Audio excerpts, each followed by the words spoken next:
J'avais envie aujourd'hui de vous parler de mon dernier ouvrage, Cessez de vous oublier, respectez-vous pour mieux respecter les autres, qui est sorti il y a à peine quelques jours. Et cette thématique me tient bien évidemment à cœur. Je la travaille depuis un certain nombre d'années, tout simplement parce que je suis moi-même tombé dedans dans une vie précédente, il y a à peu près une vingtaine d'années. Et puis je me suis aperçu au fil de tous ces accompagnements thérapeutiques, de toutes ces années, de toutes ces personnes, de ces vies rencontrées, que cette thématique de l'oubli de soi était extrêmement présente chez beaucoup de personnes. Parfois pas forcément en conscience, et se présentant derrière des symptômes, derrière des pathologies, derrière des phobies, derrière des tocs, derrière des peurs, derrière des dépressions, derrière des burn-out. Et je vais essayer en quelques mots de vous définir qu'est-ce que signifie l'oubli de soi. Eh bien, on s'oublie à partir du moment où on a une tendance à répondre exagérément aux attentes et aux désirs, aux besoins des autres, au détriment de ses propres besoins, au point de ne pas toujours savoir ce que l'on voudrait pour soi-même, et au point parfois même de répondre aux besoins des autres avant même qu'ils aient demandé quoi que ce soit. Je vais vous parler donc de ce livre et de la méthode des 4 A que j'expose dans cet ouvrage. 4 A parce que ce sont les 4 chemins à parcourir pour tenter de ne plus s'oublier. D'abord, développer le A de l'autonomie, le A d'être acteur, le A de l'authenticité et enfin le A d'être attentif. Alors, qu'est-ce que ça veut dire tout ça? Le A, on va commencer par le premier, le A de l'autonomie. L'autonomie, c'est justement pouvoir se désolidariser des autres et justement pouvoir ne pas être un mouton et de pouvoir regarder le monde d'une manière tout à fait personnelle et donc de défusionner de l'autre, de ne pas forcément coller à leurs attentes et à leurs besoins, pouvoir oser dire stop, oser dire non, pas d'accord. Défusionner, c'est quelque chose, c'est un mouvement de vie extrêmement important. Lorsque l'enfant arrive au monde, il est fusionné, il a besoin de cette proximité qui le rassure. Et si l'ensemble de ses besoins ne sont pas rassasiés correctement par une structure parentale, eh bien l'enfant peut construire une fragilité d'amour et de reconnaissance. Et donc il va avoir une tendance à la chercher à l'extérieur de lui, parce qu'il en manque à l'intérieur. Et c'est le point de départ de l'oubli de soi, c'est-à-dire que je vais chercher chez les autres ce que je n'ai pas chez moi. Je vais chercher chez les autres ce besoin d'amour, d'être aimé, et ce besoin d'être reconnu et estimé par les autres.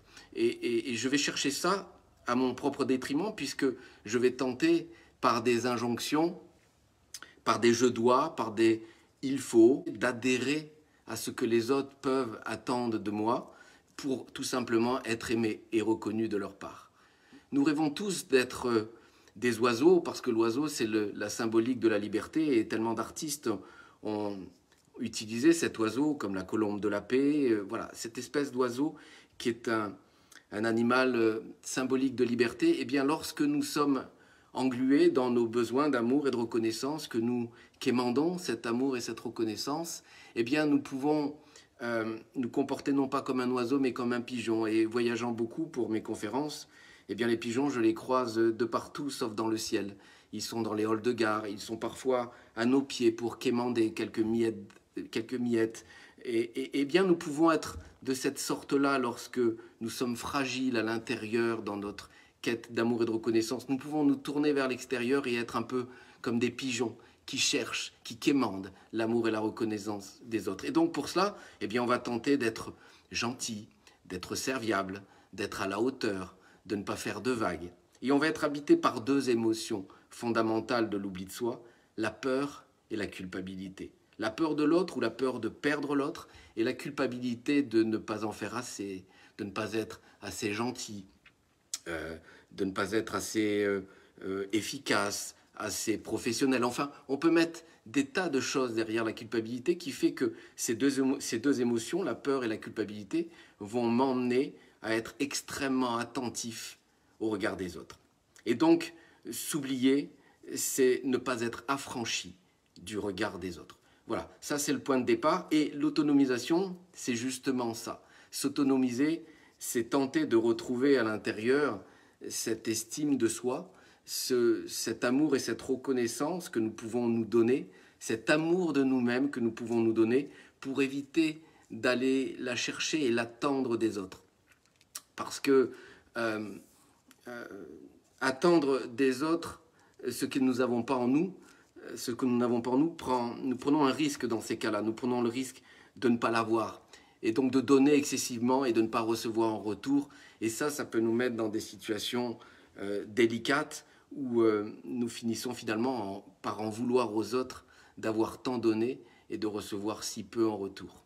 Donc voilà, si on veut être dans cet équilibre de donner et recevoir, eh bien il faut que nous nourrissions à l'intérieur de nous-mêmes cet amour et cette reconnaissance qui peut-être a été absente par nos histoires, mais que nous devons tenter de cultiver en nous contentant et en nous raisonnant dans nos croyances sur les qualités que nous pouvons avoir, sur la reconnaissance des défauts que nous pouvons aussi avoir, parce que lorsqu'on est dans cette quête d'amour et de reconnaissance des autres, nous avons tendance à surévaluer, à surmontrer nos qualités et à camoufler nos défauts, parce que montrer nos défauts serait un risque de perdre l'attention de l'autre, de perdre son amour et sa reconnaissance. Or, nous sommes un tout, complètement un tout, fait de qualités et de défauts, mais ça va être aussi de reconsidérer un certain nombre de croyances qui parfois peuvent nous perdre sur le chemin de l'oubli. Une croyance, par essence, c'est une représentation du monde que nous avons. C'est une lorgnette qui nous permet de voir le monde, mais le réglage est tout à fait personnel. Et si je passe cette lorgnette à quelqu'un d'autre, eh bien, il ne verra peut-être pas le monde de la même manière.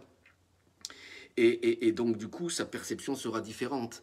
Une croyance, les croyances s'installent chez l'être humain dès l'enfance, petit à petit. Il regarde fonctionner son père et sa mère et il acquiert un certain nombre de croyances. Si papa et maman tiennent la fourchette comme ceci, voilà, et je mange comme ça, et je reproduis la même chose, et papa et maman me disent rien, eh bien, je vais intégrer la croyance que tenir la fourchette correctement est ainsi. Et si plus tard je croise une jolie bourgeoise qui a appris à la tenir en levant le petit doigt, eh bien, je risque de la regarder en lui disant « t'es quand même bizarre, toi ». C'est-à-dire que nos croyances ont été fondées et il est parfois intéressant de pouvoir les reconsidérer. Première croyance dysfonctionnante qui peut nous perdre sur les chemins de l'oubli de soi, c'est la croyance de l'unicité de penser que l'autre pense comme moi. Et souvent, nous pouvons être amenés à dire à l'autre « mais enfin, c'est évident ». Et nous pouvons nous battre bec et ongle en pensant que notre croyance est juste, qu'elle est le reflet de la réalité. Or, notre réalité est tout à fait subjective. D'ailleurs, Don Miguel Ruiz, dans les accords Toltec, nous dit que notre vision du monde n'est parfois que mensonge. Comme moi. Deuxième croyance dysfonctionnante nous dit que cette croyance de penser que l'autre est là pour faire mon bonheur. Alors, cette croyance est intéressante parce que j'ai vu tellement de personnes se faire du mal avec cette croyance de penser que l'autre est là pour faire mon bonheur. L'autre n'est pas là pour faire mon bonheur. L'autre est là pour accompagner ce bonheur, mais pas pour le faire.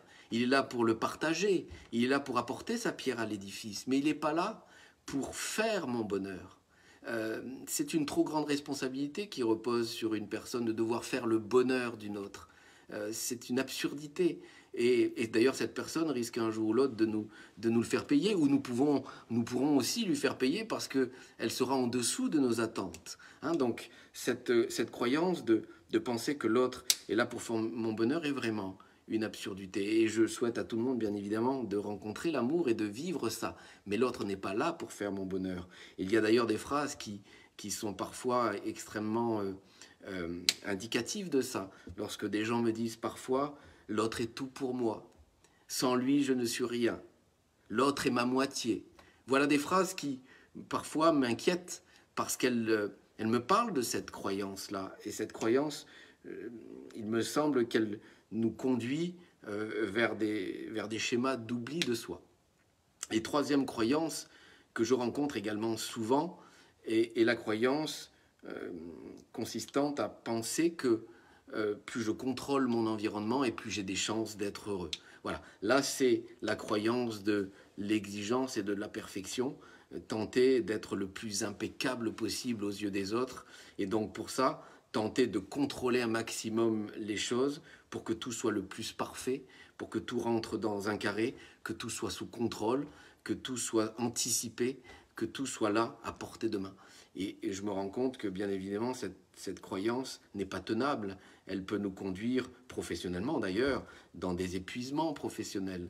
Elle peut nous conduire vers une exigence également envers les autres, parce que ce qu'on applique à soi, souvent, on peut aussi l'appliquer aux autres. Donc, voilà 3 croyances qu'il me semble intéressant de reconsidérer, parce qu'elles dysfonctionnent, parce qu'elles peuvent nous conduire vers l'oubli de soi et le non-respect de soi, et par essence le non-respect des autres, puisque à partir du moment où chacun n'est pas à sa place, eh bien nous ne respectons pas plus l'autre que soi.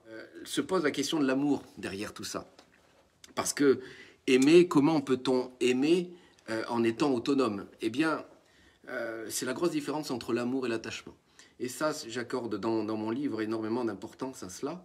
L'amour repose sur 2 valeurs fondamentales. Alors bien sûr, on pourrait en rajouter des dizaines et des dizaines, la gentillesse, l'empathie, la bienveillance, l'écoute, la disponibilité, enfin on pourrait en mettre des dizaines qui sont effectivement des valeurs de l'amour, mais les 2 fondamentales sont pour moi la confiance et le désir. Voilà. La première valeur qui me semble importante dans une relation d'amour, et quand je dis une relation d'amour, c'est pas forcément une relation amoureuse. La relation d'amour, c'est celle qui devrait guetter toutes les interactions, que ce soit dans la sphère privée et même dans la sphère professionnelle. Lorsqu'on partage un projet professionnel, qu'on travaille dans une entreprise, on joue un rôle dans une entreprise, eh bien on est dans une relation d'amour. Alors je sais bien que ce mot est pas toujours bien vu, bien évidemment, mais revenons à cette notion essentielle du grand A de l'amour, et pas de la relation amoureuse, bien évidemment, qui fait que interagir, être bien avec les autres, avoir envie de faire plaisir, avoir envie de cheminer avec eux, hein, parce que c'est ça dont il s'agit.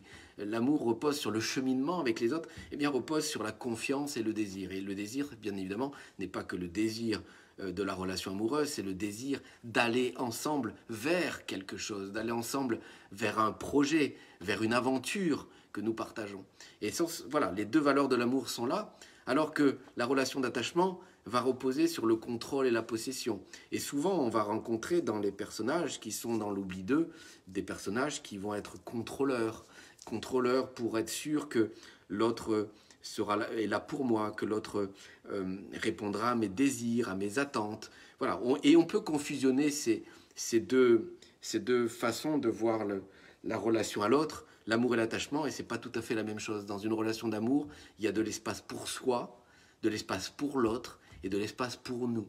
Alors que dans la relation d'attachement, on cherche à ce que tout soit fusion. Hein, rappelez-vous, une non-automisation, c'est une fusion. Et dans la fusion, on cherche à tout soit nous. Et rien que nous. C'est-à-dire qu'il n'y a pas d'espace pour chacun. Et on va droit vers l'étouffement, qui fait que je vois énormément de crises de la quarantaine qui sont la résultante d'une fusion et qui explose parce que chacun a envie d'aller vers ses propres désirs, ses propres envies. Et l'idéal, bien évidemment, c'est de pouvoir l'accomplir avec celui qui est dans mon existence. Mais si on est enfermé, bloqué dans un état de fusion, qui est un état de contrôle et de possession, eh bien, l'autonomisation est difficile. S'affranchir de l'autre est difficile. Et en terminant pour l'autonomie, je vous dirais 2 ou 3 phrases que j'aime régulièrement utiliser, qui sont importantes dans le cadre de ce A, le A de l'autonomie. Ce n'est pas parce que je te dis non que je ne t'aime pas. Voilà. Et ça, c'est quelque chose d'important, de pouvoir dire non, stop à l'autre, sans pour autant remettre le lien.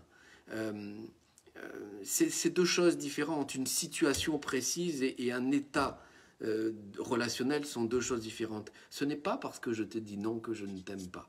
Voilà, ça c'est un acte fort d'autonomisation. Une deuxième phrase qui est importante aussi à mes yeux, c'est ton toi et c'est pas mon moi, même si l'on peut vivre sous le même toit. Voilà, ça c'est quelque chose d'important. Il y a ton toi, il y a ce que tu es, intrinsèquement dans ta personne, dans ton originalité, dans ta personnalité, dans ce que tu es profondément. Il y a ce que je suis et il y a ce qu'ensemble nous tentons de vivre. Voilà. Mais les blocs ne se mélangent pas. Je ne suis pas toi, tu n'es pas moi. Et nous pouvons avoir le désir de cheminer, d'aller ensemble jusqu'au bout d'une aventure sans pour autant se mélanger de cette manière-là. Voilà un certain nombre de notions que j'aborde dans le A de l'autonomie. Maintenant, il y a le A de l'acteur. Le fait de se mettre en mouvement, d'être en action dans l'existence et de ne pas être spectateur, hein, être acteur et pas le spectateur. Il est évident que quand on s'oublie, on a tendance à être le spectateur de son existence, de deux manières, soit parce qu'on se laisse porter par les autres, et on cherche à être sauvé par les autres, soit parce qu'on va tenter de sauver les autres, et donc du coup, on va quitter le soi pour aller vers un rôle de pompier, d'ambulancier de service, qui fait que nous pouvons ne plus être acteurs de notre propre vie. Nous dépensons de l'énergie pour les autres au détriment de ce que nous voudrions ou nous aimerions mettre en place. Donc, être acteur, c'est mettre ce mouvement, donner à la vie du sens et un sens, et, qui fait que nous allons éviter, dans ce cas-là, d'avoir une vie faite de ce que j'appelle de stratégie, de mécanique stratégique. Alors ça veut dire quoi? Ça veut dire que lorsque nous courons après l'amour et la reconnaissance des autres, et que cela ne vient pas, eh bien, nous allons tenter de nous battre pour que ça arrive. Et pour ça, nous allons mettre en place des stratégies. Soit nous allons combattre, soit nous allons nous soumettre, soit nous allons nous enfuir. Et là, c'est ce que j'appelle la théorie du petit chien qui voit arriver sur lui un gros chien. Il n'est pas à l'aise dans cette relation, il a trois attitudes possibles. Soit il se couche sur le dos, il ne bouge pas, il capitule, il se soumet à l'autre.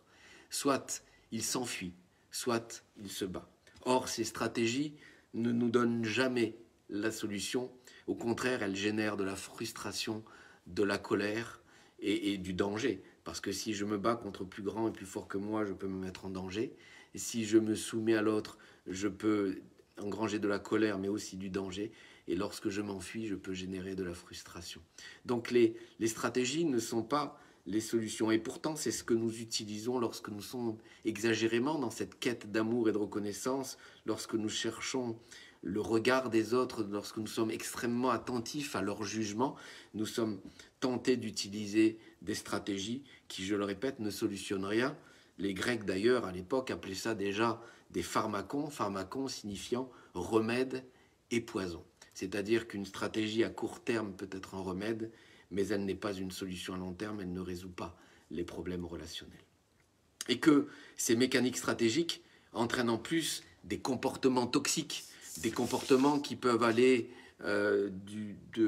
gueuler, imposer, menacer, faire la leçon, dramatiser, être négatif, répondre pour l'autre, dévaloriser, infantiliser, ignorer, mentir, bouder, j'en passe et des meilleurs. Tout ça sont des comportements toxiques résultantes de stratégies, qui ces stratégies résultent de notre besoin excessif d'amour et de reconnaissance des autres. Je répète, tout simplement parce que ce qui manque à l'intérieur de nous, nous allons le chercher à l'extérieur. Nous allons le chercher dans le regard des autres avec une attention particulière au jugement qu'ils nous donneront. Et dans l'entreprise, on va avoir un certain nombre aussi de mécanismes de ce type-là qui peuvent se mettre en place avec une construction qui a été très sociétale, puisque dans les années 70, le système taylorien a institué les entreprises pyramidales, hein, avec des N et des N-1, etc., à l'enfilade, avec des réunions, voire des réunionites à tour de bras, etc., qui sont ni plus ni moins une manière de générer du contrôle. Et ça a mis en place un système de fonctionnement chez les humains qui est basé sur la peur. Et je répète que la peur et la culpabilité sont deux émotions extrêmement fortes dans l'oubli de soi. Et donc on va développer la peur d'être faible, la peur d'être trahi, la peur d'échouer, la peur de perdre sa position dans l'entreprise, qui du coup va se traduire par une stratégie de combat surcompensatrice qui va nous emmener à un surinvestissement et un surcontrôle. Et c'est là que on va avoir des personnes qui vont, au bout d'un moment, péter un plomb ou bien générer un épuisement qui peut conduire à du burn-out, par exemple. Donc on voit que ce soit dans nos relations tout à fait personnelles ou dans le monde de l'entreprise, eh bien, on peut avoir des tas de mécaniques liées à la peur de l'autre ou à la culpabilité de ne pas en faire assez, de ne pas être assez gentil, de ne pas être à la hauteur, j'en passe, et des meilleurs, qui peuvent nous conduire dans des mécaniques stratégiques et des comportements toxiques. Donc autonome, acteur et être authentique. Ça, c'est quelque chose qui est extrêmement important. Il est important de comprendre que lorsque nous nous projetons dans notre vie d'adulte, nous allons accomplir un certain nombre de rôles.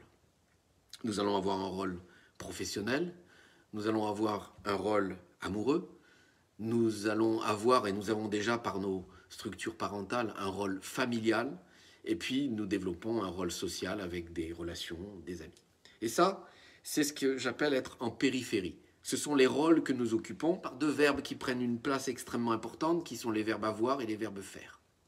Et puis, on va se rendre compte que, on peut se rendre compte que ces deux verbes peuvent nous faire oublier qui nous sommes. Si nous sommes en projection trop forte de ces rôles, si nous tentons par besoin d'amour et de reconnaissance de répondre exagérément à ces rôles au point de nier l'être que nous sommes, eh bien nous sommes en périphérie de nous-mêmes, nous sommes en externalisation, c'est-à-dire que nous sommes tournés vers l'extérieur, vers des rôles que nous accomplissons, avec ce souci d'être le plus impeccable possible, je répète, pour répondre à notre besoin d'amour et de reconnaissance, et parfois au détriment de ce que nous sommes, dans notre unicité, dans notre spécificité, dans notre originalité.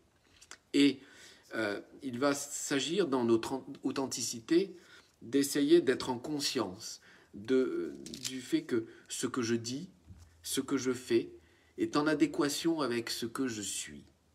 Et ça, c'est quelque chose d'extrêmement important. J'accompagne tellement de personnes qui font, qui ont, mais qui ne sont pas. Pour autant, attention de ne pas faire le chemin inverse. Parce que le but de ne pas s'oublier, c'est pas de devenir égoïste et méchant. Et le but n'est pas de devenir auto-centré, de devenir nombriliste, égocentrique. Il ne s'agit pas d'être uniquement au détriment des rôles que je peux occuper, parce que nous sommes des hommes et des femmes de lien et que nous avons profondément besoin des autres, que nous ne pouvons pas vivre seuls. Et d'ailleurs, le roman de Robinson Crusoe nous l'explique très clairement. À force d'être tout seul, il finit par devenir fou, par halluciner, par espérer voir une présence humaine derrière chaque branche d'arbre. La difficulté va être de tenter de se connaître et de s'interroger sur ce que nous disons et sur ce que nous faisons, de manière à voir si l'équilibre entre ce que je fais, ce que je dis et ce que je suis est là. Et là, pour cela, il y a un mot extrêmement important qui m'accompagne depuis des années, qui est le mot « pourquoi ». Pourquoi je dis ça? Pourquoi je fais ça? Et j'essaie de passer 15-20 minutes régulièrement, chaque semaine, pour observer, analyser, regarder ce qui s'est passé dans ce que j'ai pu vivre les jours précédents, dans les décisions que j'ai pu prendre, dans les émotions que j'ai pu avoir, dans les actes, dans les gestes que j'ai pu faire, pour essayer de voir si je suis aligné. Le mot est extrêmement important, aligné entre ce que j'ai fait, ce que j'ai dit et ce que je suis. Est-ce que j'ai pas été embarqué par mon ego, c'est-à-dire le moi? On a le moi qui est notre partie égotique, névrosée, celle qui cherche l'amour et la reconnaissance des autres. Et puis il y a le soi qui prend en compte l'intégralité de ce que nous sommes, passant par le mental, le cœur, le corps et l'esprit. Je m'aperçois qu'il y a deux façons d'envisager l'existence et il y a deux typologies de personnes. Il y a des gens qui vont me dire « faut pas déconner, la vie c'est sérieux ». Et ces gens-là envisagent l'existence souvent comme, comment dirais-je, une source de continuité, de conformité, de sécurité. Voilà, c'est des mots qui sont extrêmement importants pour ces personnes. Et puis, il y a une autre typologie de personnages, et il n'y en a pas un qui est mieux que l'autre. Il y a des gens qui sont beaucoup plus tournés lorsque je leur dis comment vous voyez l'existence. Eh bien, cette partie-là vont me dire, ce sont des personnes qui vont me dire, faut pas déconner, la vie c'est un grand terrain de jeu, il faut s'amuser. Voilà. Et là, on est sur une autre valeur, on n'est pas sur la sécurité, on est sur la liberté. La liberté, parce qu'on a besoin de changement, de nouveauté, d'originalité, on a besoin d'explorer, on a besoin d'opportunités, on a besoin de s'amuser, on a besoin de profiter. Voilà, et quitte à mettre du changement dans son existence. Et il est évident que ces deux perceptions du monde sont différentes. La sécurité, je cherche plutôt à adhérer aux autres par sécurité, à répondre à leurs attentes. A contrario, quand je suis dans la liberté, je cherche à être quelqu'un d'unique, de différent des autres. Et que les deux présentent énormément d'intérêt. Lorsqu'on est dans la sécurité, on va chercher plutôt l'alliance à l'autre, et lorsque on est dans la liberté, on va plutôt chercher le mouvement, on va plutôt chercher l'originalité, on va éviter la frustration, alors que lorsqu'on est dans la sécurité, on va plutôt éviter la punition. Voilà. Et donc, ce qui est intéressant, c'est qui suis-je? Vers quelle tendance j'ai plutôt tendance à aller? Est-ce que je cherche plutôt dans mon existence une vie plutôt cadrée, plutôt sécuritaire, ou est-ce que je suis plutôt partisan de la liberté, où j'ai une curiosité importante, où j'ai besoin de mouvement, de changement dans ma vie? Et je répète, aucun des deux mécanismes n'est meilleur que l'autre. Il y en a un qui cherche davantage le plaisir, l'autre peut avoir une tendance à accepter plus la contrainte. Quoi qu'il en soit, ce qui est dangereux, ce n'est pas d'être l'un ou l'autre, ce sont les excès de l'un ou de l'autre. Parce qu'un excès de sécurité peut me mettre dans un excès de contrainte, et un excès de liberté peut me mettre dans un excès de plaisir, et donc je peux prendre le risque de m'éloigner des autres. Donc voilà deux perceptions que je décris longuement dans mon ouvrage, mais qui est extrêmement important. Et c'est d'autant plus important que lorsque deux personnes ont envie de faire un bout de chemin ensemble, si l'une est sur la sécurité, l'autre sur la liberté, eh bien, on peut très vite ne pas se comprendre ou se faire peur, mais en même temps s'attirer. Parce que celui qui est dans la sécurité peut être attiré par celui qui est un peu fou, qui est un peu partisan de liberté, de mouvement, de changement. Et puis, à contrario, celui qui est dans la liberté peut aimer la stabilité de celui qui est dans la sécurité. Donc, tout est bien dans tout ça. Le tout, c'est de ne pas passer dans de l'excessivité et en tout cas de pouvoir parler de qui je suis, de manière à pouvoir me permettre d'être en équilibre dans les rôles que j'exerce. Je répète, un rôle professionnel, un rôle amoureux, un rôle familial et un rôle social. Et puis voilà, il reste maintenant le dernier A, le A d'être attentif. Attentif à quoi? Eh bien au monde et aux autres. Bien évidemment, aux autres, c'est quelque chose de fondamental, puisque je vous disais il y a quelques instants que nous sommes des hommes et des femmes de lien, et que nous avons profondément besoin des autres, certains plus que d'autres, mais l'autre est quand même important. Il est une source de fraîcheur, il est une source de nouveauté, de créativité, d'élan. Donc derrière cette attention que je vais donner, que je porte aux autres, eh bien, il va y avoir à apprendre à se taire et à écouter. Ça, c'est quelque chose qui est difficile. Lorsque nous sommes parfois blessés dans notre besoin d'amour et de reconnaissance, nous avons tendance à monter sur nos grands chevaux, à mettre en place les fameuses stratégies dont on parlait tout à l'heure, soit en gueulant, soit en boudant, soit en menaçant, soit en dramatisant, soit en ignorant l'autre. Il peut y avoir toutes ces stratégies qui ne solutionnent rien du tout, et que le travail de l'écoute de l'autre, de venir s'asseoir à côté et de pouvoir d'être disponible pour l'autre, de pouvoir l'écouter et de manière à ce que lui puisse aussi nous écouter. Voilà quelque chose qui est important, apprendre à écouter et à se taire. Oser demander de l'aide aussi, c'est quelque chose d'important. Je vois tellement de gens englués dans un besoin d'amour et de reconnaissance qui ne savent pas déléguer dans le monde du travail, qui ne savent pas demander, parce qu'ils ont un tel besoin de contrôle, et ils ont un tel besoin de prouver leur excellence que tout doit passer par eux. Or, il y a des moments où nous pouvons être dépassés, fatigués, où nous pouvons ne pas savoir, et que peut-être l'aide des autres est importante. Il faut savoir aussi remercier pour ce que les autres font pour nous. C'est quelque chose d'important, le merci, tout autant que le bonjour d'ailleurs. Ne pas faire les questions et les réponses. Parfois, des fois, nous pouvons être amenés à répondre pour l'autre parce qu'on imagine qu'il est dans la même représentation du monde que nous, parce qu'on a l'impression qu'il a la même lorgnette que nous, que sa vision du monde est la même. Or, c'est parfois et souvent même pas le cas. Donc, ne faisons pas les questions et les réponses. Et puis enfin, dernier point extrêmement important dans l'attention que je porte aux autres, c'est de motiver l'autre, de l'accompagner dans un projet, dans ce qu'il est, mais sans pour autant s'accaparer son projet. C'est son projet, c'est pas le nôtre. Et parfois, nous pouvons avoir une tendance à faire cette projection de confusionner soi et l'autre. Et chacun doit être à sa place, c'est quelque chose qui est important. Et puis, autre point qui me paraît fondamental dans l'attention, eh bien, c'est de cultiver le silence. Le silence est important parce qu'il nous permet, non pas, c'est pas le silence de la bouderie, c'est pas le silence de l'ignorance, mais c'est le silence de la prise de recul, c'est le silence du retrait. Nous sommes dans un monde où nous avons tendance à être bâtisseurs, à construire, à bâtir, à accumuler des projets, à être en demande de plein de choses.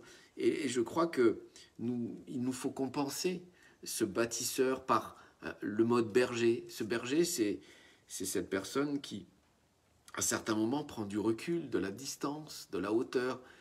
Comme le berger va sur le sommet de la colline, voit la ville s'agiter en bas, mais je ne suis pas concerné. Je suis en repli. Et d'ailleurs, cette phase de repli dans laquelle on cultive le silence est fondamentale parce que c'est celle qui réveille notre créativité. Et c'est celle qui nous permet de nous interroger sur le pourquoi nous avons dit cela, pourquoi nous avons fait cela. C'est ce moment qui va nous permettre peut-être de réorienter des choses dans nos existences.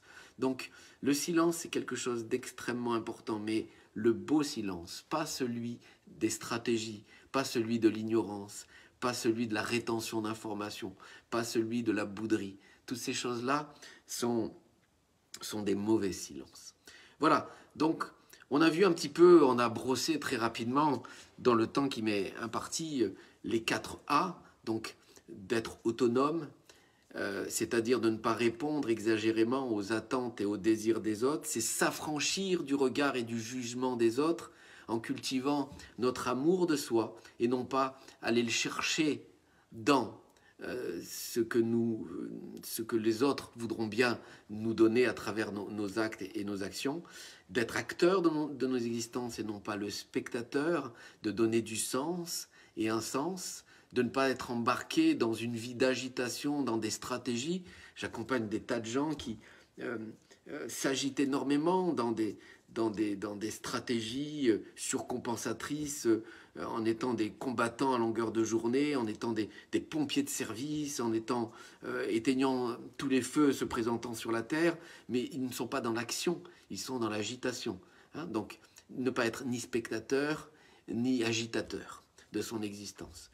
Ensuite, d'être authentique, je vous rappelle ce que cela signifie, c'est l'équilibre entre l'être et les rôles que nous occupons, l'équilibre entre les 3 verbes faire, avoir et être, et puis enfin l'attention que je peux donner au monde, à la nature qui est autour de moi, et donc cultiver le voyage, cultiver la rencontre avec la nature, avec les arbres, la mer, la montagne, enfin en fonction de ce qui vous fait plaisir, et bien évidemment l'attention aux autres. Mais j'ai essayé de vous dresser les points qui me paraissaient importants, et c'est pas forcément évident en une petite heure de vous donner tous ces éléments. Peut-être que en reconsidérant ces 4 A, eh bien peut-être que le changement, quel qu'il soit, peut frapper à votre porte. Et quand je dis changement, c'est pas des grands chaos, c'est pas des grands chamboulements, c'est pas forcément une séparation, un divorce, un changement d'emploi, c'est peut-être juste des réaménagements dans nos existences, des modifications dans notre façon de vivre, d'ébranler peut-être des certitudes, d'ébranler des habitudes, de modifier un certain nombre de choses. Alors voilà, je vais terminer ce petit live en vous souhaitant tous de devenir des êtres libres d'être et non pas ou non plus des humains obligés de faire, pour essayer d'avoir une vie plus juste et plus équilibrée au milieu des autres. Tenter d'être le plus aligné possible entre ce que je dis, ce que je fais, entre ce qui se passe dans ma tête, entre ce que vit mon cœur et mon corps, cet alignement entre tout ça, entre cet alignement intérieur et puis cette rencontre absolument nécessaire avec les autres, puisque je le répète, il ne s'agit pas de devenir égoïste et méchant, parce que nous sommes des hommes et des femmes de lien et que nous avons besoin, profondément aussi besoin des autres, mais à condition que chacun soit à sa place, à condition que chacun reste à sa place. Voilà, je vous remercie profondément pour votre belle attention et je vous dis à bientôt. Belle route à vous tous. Au revoir.